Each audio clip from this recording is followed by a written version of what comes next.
जय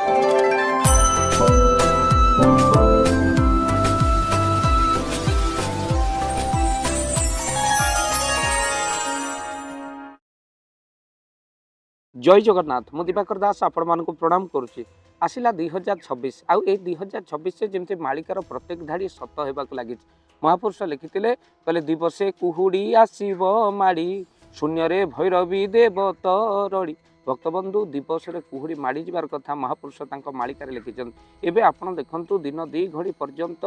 कुहुड़ी छाड़ू ना दिवस कुहुड़ी माड़ी आसबार कथा महापुरुष लिखिते दिन 3टा 4टा भितर कुहुड़ी जमी आस आच्छादित करदे ये संसार को अर्थात आपण मैंने देखुं मालिकार प्रत्येक धाड़ी किभली भाव में सत्य हो लगी ये कुहुड़ी जो नानादी प्रकार दुर्घटना घटुची जहाँकि महापुरुष लिखिते कहले नाना दुर्घटना से बेले हेब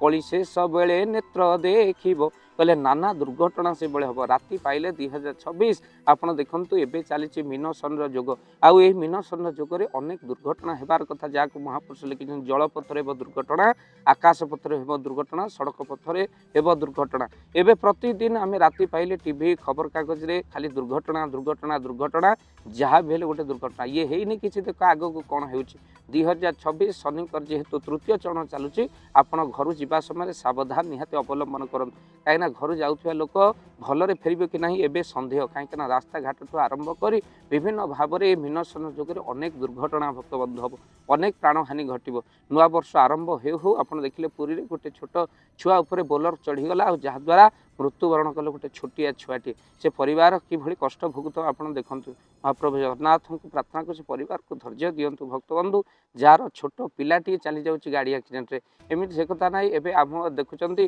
कौली भाव में आम बस दुर्घटना घरे घरे आपण मानकर रोगी पड़ी केवल दुर्घटनाग्रस्त हो मालिकार महापुरुष जहाँ लिखिते ता सत्य हो चली तेणु आपण घर जो बाहर निश्चिंत भाव में आपड़ ये मंत्र को उच्चारण कर घर जातु कृष्णाय वासुदेवाय हरय परमात्मने प्रणत क्लेश नाशाय गोविंदाय नमो नमः भगवान को ये मंत्र को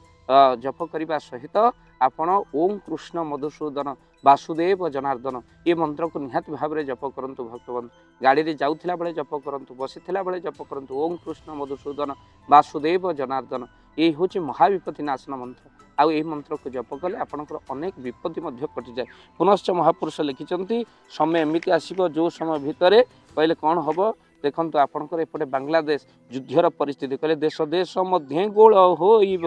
अकारणे बहु जीवन जीव अकारणे जीवन चलती हिंदू उपर आक्रमण कर चलती पुणी प्रजा को से बेले कष्ट मिल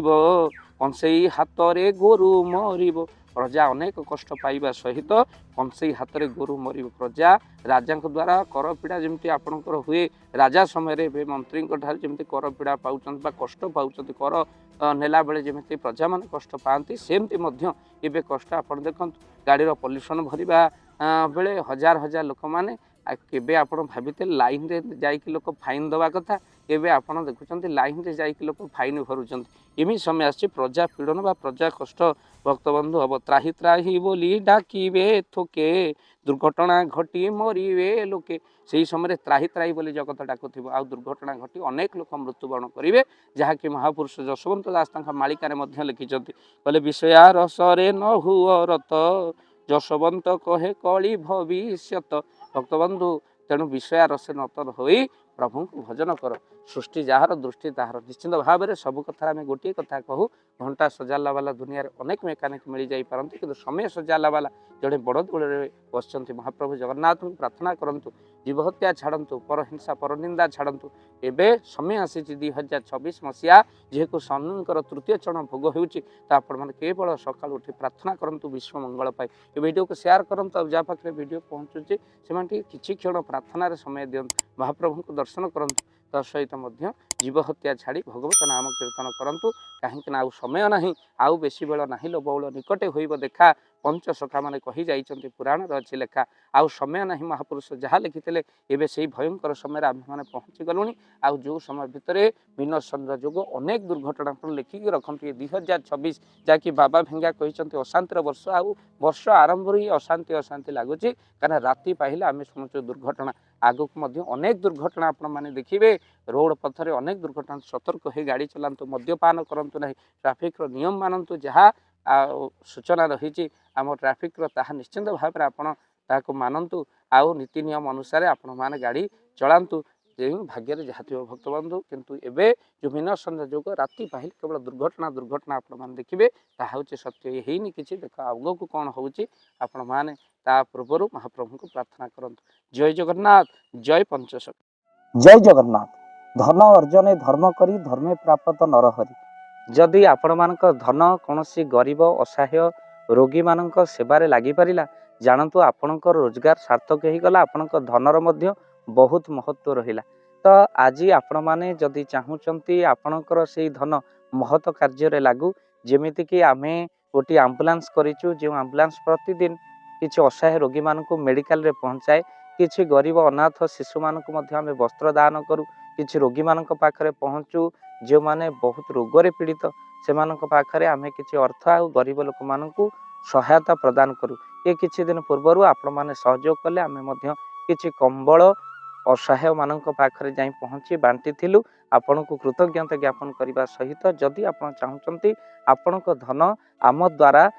କୌଣସି ମହତ କାର୍ଯ୍ୟରେ ଲାଗୁ, ତ ସ୍କ୍ରିନ୍ରେ ଚାଲିଥିବା ନମ୍ବରରେ ନିଶ୍ଚିନ୍ତ ଆପଣ କଲ୍ କରନ୍ତୁ। ଆଉ ଆପଣଙ୍କ ବିବାହ ବାର୍ଷିକରେ, ଆପଣଙ୍କ ପିଲାମାନଙ୍କ ଜନ୍ମରେ, ଶ୍ରାଦ୍ଧରେ ଯଦି ଆପଣ ଦାନ କରିବାକୁ ଚାହୁଁଛନ୍ତି, ଆପଣଙ୍କ ପୁଅ ନାମରେ, ଝିଅ ନାମରେ, ସ୍ତ୍ରୀ ନାମରେ ନିଶ୍ଚିନ୍ତ ଭାବରେ ଆପଣ ଦାନ କରିପାରିବେ। ସ୍କ୍ରିନ୍ରେ ଚାଲିଥିବା ନମ୍ବରରେ ଆପଣ କଲ୍ କରନ୍ତୁ, ଆମେ ଦେବୁ ଆପଣଙ୍କୁ ଫୋନ୍ପେ ନମ୍ବର, ଯେଉଁ ଫୋନ୍ପେ ନମ୍ବରରେ ଆପଣଙ୍କର ଦାନ ପହଞ୍ଚି ପାରିବ। ଆଉ ନିଶ୍ଚିନ୍ତ ଭାବରେ ଆପଣଙ୍କର ଦାନ କେଉଁ କାର୍ଯ୍ୟରେ ଲାଗୁଛି ତାର ମଧ୍ୟ ଭିଡ଼ିଓ କରି ଭାବ ଦିବାକର ଚ୍ୟାନେଲରେ ଆମେ ନିଶ୍ଚିନ୍ତ ଭାବରେ ପକାଇବୁ। ଆପଣ ଦେଖି ନିଶ୍ଚିନ୍ତ ଖୁସି ହେବେ। ତ ଆପଣଙ୍କ ପୁଅ ଝିଅ ବିବାହ ବାର୍ଷିକ ଜନ୍ମଦିନରେ ଯଦି ଆପଣ ଚାହୁଁଛନ୍ତି ଆପଣଙ୍କର ଦାନ ମହତ କାର୍ଯ୍ୟରେ ଲାଗୁ, ତ ସେଇ ଶୁଭ ଦିନ ମାନଙ୍କରେ ଆପଣ କଲ୍ କରି ଆମକୁ ଫୋନ୍ପେ ନମ୍ବର ମାଗିପାରିବେ। ଆଉ ଆମ୍ଭେମାନେ ଆପଣଙ୍କୁ ଫୋନ୍ପେ ନମ୍ବର ଦେବୁ, ଯେଉଁ ନମ୍ବରରେ ଆପଣ ସହଯୋଗ ରାଶି ପଠାଇ ପାରିବେ। ନିଶ୍ଚିନ୍ତ ଭାବରେ ଆପଣଙ୍କର ଧନର ସାର୍ଥକତା ହେବ।